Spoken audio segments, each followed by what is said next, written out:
बहुचर्चित मनीषा केस में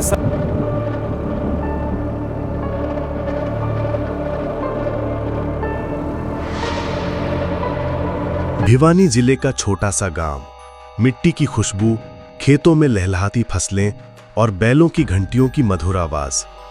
इन्हीं खेतों के बीच कहीं एक छोटा सा घर था, कच्ची दीवारों से सजा हुआ पर भीतर उम्मीदों से भरा हुआ। इसी घर की सबसे बड़ी बेटी थी मनीषा। सिर्फ 19 साल की उम्र, पर आंखों में सपनों का पूरा आसमान। नर्सिंग ऑफिसर बनने का सपना, माँ बाप के लिए एक सहारा बनने की चाह। किताबें उसके कमरे में बिखरी रहती, पर हर पन्ना उसे एक नए रास्ते की ओर खींचता। पिता संजय मजदूरी करके किसी तरह घर चलाते थे।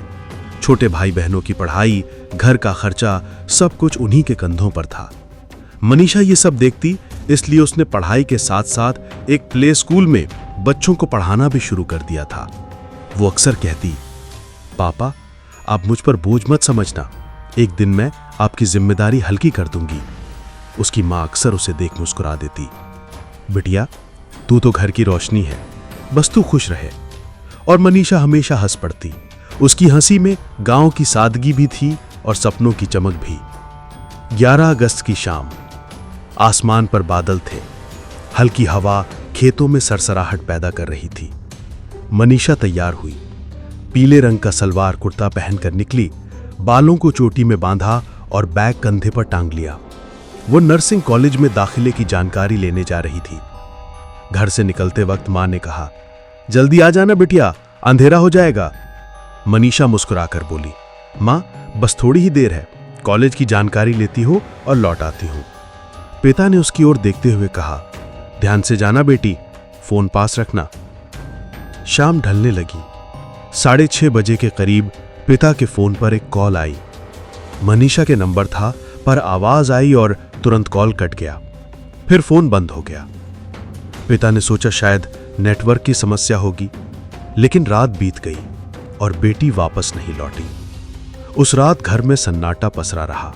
मां रोती रही, बहनें बार बार दरवाजे की ओर देखती और पिता बेचैन होकर सोचते कि बिटिया कहां चली गई, आखिर क्या हुआ होगा। 12 अगस्त की सुबह पिता सीधे थाने पहुंचे। पुलिस को बेटी की गुमशुदगी की रिपोर्ट लिखवानी चाहिए, लेकिन पुलिसकर्मी ने हंसते हुए कहा, लड़की है, कहीं भाग गई होगी, शादी कर ली होगी, 2-4 दिन में लौट आएगी। पिता का खून खौल उठा।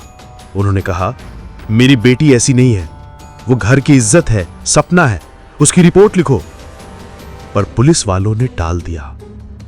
परिवार बेचैन था, गांव के लोग भी इकट्ठा होने लगे। सब कहते, लड़की होनहार थी, कभी ऐसा नहीं कर सकती, जरूर कुछ हुआ है। उस रात तक घर में कोई नहीं सो पाया। मां दरवाजे पर बैठी रही। बहनें बार बार पूछती, मां दीदी कब आएंगी? और पिता सिर्फ खामोश रह जाते। 13 अगस्त सुबह गांव के एक किसान ने पुलिस को फोन किया, साहब मेरे खेत में कुछ पड़ा है, शायद लाश है। पुलिस पहुंची, भीड़ जुटने लगी और वहां का दृश्य देखकर हर कोई टहल गया। पीले रंग का सलवार खून से लाल हो चुका था, शरीर जगह जगह से फटा हुआ था, चेहरा ऐसा कि पहचानना मुश्किल। आंखें गायब थीं, मानो किसी ने नोच ली हो। चेहरा झुलसा हुआ जैसे तेजाब डाला गया हो। धड़ और सर अलग पड़े थे। कीड़े शरीर पर रेंग रहे थे। बदबू इतनी कि लोग पास खड़े नहीं हो पा रहे थे। गांव की औरतें रो पड़ी। किसी ने कहा, हे भगवान, ये तो हमारी मनीषा है। भीड़ में सन्नाटा छा गया। पिता पहुंचे। उनकी आंखों के सामने सपनों से भरी बेटी अब खून से लथपथ लाश बन चुकी थी। उन्होंने चीख कर कहा, न्याय चाहिए, मेरी बेटी को इंसाफ चाहिए।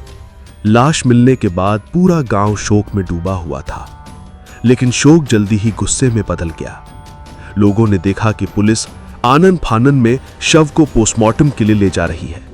परिवार ने विरोध किया, जब तक दोषी नहीं पकड़े जाते हम शव नहीं लेंगे। गांव की चौपाल पर पंचायत बैठी। बूढ़े जवान औरतें सब इकट्ठा हुए। हर चेहरे पर आंसू और आक्रोश था। पिता संजय ने रोते हुए कहा, मेरी बेटी कोई जानवरों के मुंह में नहीं गई, किसी ने उसकी हत्या की है। गांव की औरतें चिल्लाईं, जब तक इंसाफ नहीं मिलेगा लाश का संस्कार नहीं होगा। धीरे धीरे ये गुस्सा सड़क पर उतर आया। सड़क जाम हो गई। ग्रामीणों ने ट्रैक्टर, पत्थर, लाठियां रख दी। नारे गूंजने लगे, मनीषा को न्याय दो, हत्यारों को सजा दो। धरना शुरू हो गया। पुलिस असहाय थी, प्रशासन पर दबाव बढ़ने लगा। 14 अगस्त को शव का पोस्टमार्टम हुआ। रिपोर्ट आई, रेप नहीं हुआ, गर्दन जानवरों ने नोची है। गांव गुस्से से भर गया। लोगों ने बोला, अगर जानवरों ने नोचा तो बाकी शरीर क्यों सलामत है? क्यों सिर्फ चेहरा और गला ही खाया गया? परिवार ने शव लेने से फिर इनकार कर दिया। 15 अगस्त को सरकार हरकत में आई। एसपी मनवीर सिंह का तबादला कर दिया गया। 5 पुलिसकर्मी सस्पेंड कर दिए गए। लेकिन सच अब भी धुंध में था। 16 और 17 अगस्त को धरना जारी रहा। पुलिस दबाव डालती रही कि परिवार अंतिम संस्कार कर दे। 18 अगस्त की रात तीसरी बार पोस्टमार्टम हुआ। इस बार पुलिस ने नया दावा किया कि मनीषा ने जहर खाकर आत्महत्या की है और अचानक एक सुसाइड नोट दिखाया गया। उसमें लिखा था, सॉरी मम्मी पापा, मैं बोझ नहीं बन सकती। पुलिस की इस बात से पिता का दिल और टूट गया। कैमरे के सामने वो रो पड़े। मेरी बेटी कभी आत्महत्या नहीं कर सकती। उसने अपने सपनों के लिए मेहनत की थी, उसे मैं जानता हूं, वो हार नहीं मान सकती। गांव के लोग भी चिल्लाए, ये सब झूठ है, सुसाइड नोट बनाया गया है। लेकिन प्रशासन का दबाव बढ़ता जा रहा था। धरना कमेटी को धमकाया गया, समझाया गया और धीरे धीरे पिता को भी झुकना पड़ा। आधी रात पंचायत चली। फैसला हुआ कि शव का संस्कार होगा। लेकिन पिता की आंखों से आंसू बहते रहे। मैं अपनी बेटी का चेहरा भी पहचान नहीं पाया और अब कह रहे हैं कि उसने आत्महत्या की है। 19 अगस्त सुबह भिवानी और आसपास के जिलों में इंटरनेट बंद कर दिया गया। पुलिस बल तैनात किया गया। लेकिन गांव का गुस्सा शांत नहीं हुआ। कैथल जिंद मार्ग पर हजारों लोग बैठ गए। ट्रक, बस, गाड़ियां सब रोक दी गई। नारे गूंजे, मनीषा की हत्या हुई है, ये आत्महत्या नहीं। दरिंदों को फांसी दो। औरतें सिर पर आंचल रखकर रोती, युवक मुट्ठियां भींचकर चिल्लाते। गांव का हर दिल आग बन चुका था। लोगों के बीच सवाल उठने लगे, अगर मनीषा ने जहर खाया तो कीटनाशक की शीशी क्यों नहीं मिली? अगर जानवरों ने चेहरा नोचा तो बाकी शरीर क्यों सुरक्षित रहा? 11 अगस्त को रात 12 बजे मिस कॉल किसने की, जबकि मनीषा का फोन गायब था? पोस्टमार्टम में गले पर 29 mm का गहरा घाव क्यों आया? अगर यह आत्महत्या थी तो पुलिस ने पहले 2 रिपोर्टों में यह क्यों नहीं बताया? हर सवाल सरकार और पुलिस को कटघरे में खड़ा कर रहा था। गांव का एक बुजुर्ग बोला, बेटी का चेहरा तेजाब से जला था, पर कहते हैं कीड़ों ने खा लिया। क्या कीड़े तेजाब डालते हैं? भीड़ में सन्नाटा छा गया। 18 अगस्त की देर रात जैसे ही पुलिस ने आत्महत्या की थ्योरी सामने रखी और सुसाइड नोट का हवाला दिया, मीडिया में बवाल मच गया। टीवी पर बहसें होने लगी। क्या यह हत्या है या आत्महत्या? रिपोर्टरों के माइक गांव में गूंजने लगे।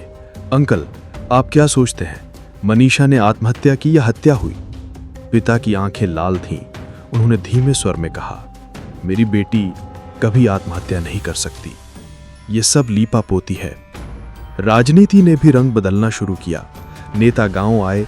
किसी ने कहा दोषियों को फांसी होगी, तो किसी ने कहा सरकार कड़ी कार्रवाई करेगी। लेकिन जनता समझ चुकी थी ये सब राजनीति का खेल है। किसी ने फुसफुसा कर कहा, बड़ा आदमी फंसा है, पुलिस बचा रही है। 18 अगस्त की आधी रात पंचायत चल रही थी। परिवार शव लेने से इनकार कर रहा था, लेकिन पुलिस और प्रशासन लगातार दबाव डाल रहे थे।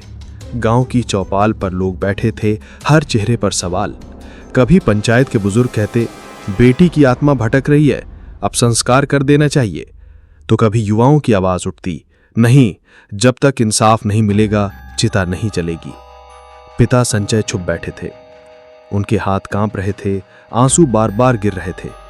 आखिरकार आधी रात को पंचायत ने दबाव में आकर कहा, संस्कार होगा। पिता ने सर झुका लिया, पर उनके भीतर से एक आवाज आई, नहीं, ये समझौता है, मेरी बेटी की आत्मा चीखेगी। 19 अगस्त की सुबह इंटरनेट बंद था। पुलिस चारों ओर तैनात थी। गांव में तनाव फैला हुआ था। पिता संजय का एक वीडियो सामने आया। वो फूट फूट कर रो रहे थे। मेरी बेटी आत्महत्या नहीं कर सकती। मैं उसे जानता हूं। वो बहुत हिम्मती थी। प्रशासन झूठ बोल रहा है। मुझे मेरी बेटी के लिए न्याय चाहिए। उनकी आवाज हर दिल में उतर गई। गांव की औरतें चिल्लाईं, हम सब मनीषा हैं। अगर उसे इंसाफ नहीं मिला तो किसी बेटी को नहीं मिलेगा। युवा सड़क पर निकल पड़े। नारे गूंजने लगे, जब तक न्याय नहीं मिलेगा संघर्ष जारी रहेगा। मनीषा का केस अब सिर्फ भिवानी का नहीं रहा था। देश भर में चर्चा होने लगी। सोशल मीडिया पर ट्रेंड चल पड़ा, #जस्टिस फॉर मनीषा। लोग लिख रहे थे, क्या एक बेटी की लाश भी इंसाफ नहीं दिला सकती? क्या यही किसी मंत्री की बेटी होती तो पुलिस ऐसे सोती रहती? गांव का हर शख्स सोचने लगा कि कानून किसके लिए है, गरीबों के लिए या सिर्फ अमीरों के लिए? पिता की आंखों में आंसू थे पर उनका स्वर अब विद्रोही था। मुझे सच चाहिए, चाहे कितने भी दिन लगें, मैं लड़ूंगा। दिन बीतते गए। सरकार ने फाइल बंद करने की कोशिश की, लेकिन सवाल अब भी हवा में तैर रहे थे। 11 अगस्त की रात 12 बजे का मिस कॉल किसने किया? मनीषा का मोबाइल फोन कहां गया? अगर आत्महत्या थी तो कीटनाशक की शीशी क्यों नहीं मिली? चेहरा तेजाब से जला क्यों लग रहा था? पहले 2 पोस्टमार्टम में जहर की बात क्यों नहीं आई? कोई जवाब नहीं मिला। गांव में लोग कहते, सच छिपाया गया है। अंततः कई दिनों के संघर्ष के बाद रात के अंधेरे में पुलिस की मौजूदगी में मनीषा का संस्कार कर दिया गया। चिता की लपटें आसमान तक उठी। पिता दूर खड़े थे। उनकी आंखों से आंसू जलती आग में गिरते रहे। उन्होंने बुदबुदा कर कहा, बिटिया, तूने कहा था मैं पापा का बोझ नहीं बनूंगी, पर आज तूने मुझे अकेला छोड़ दिया। तेरे सपने अधूरे रह गए। गांव की औरतें चिता के पास बैठकर रो रही थीं। युवक मुट्ठियां भींचे खड़े थे। हर किसी के मन में एक ही सवाल था, क्या मनीषा को कभी न्याय मिलेगा? और राख के बीच से मानो एक आवाज आई, मैं आत्महत्या नहीं कर सकती, मुझे न्याय दिलाओ।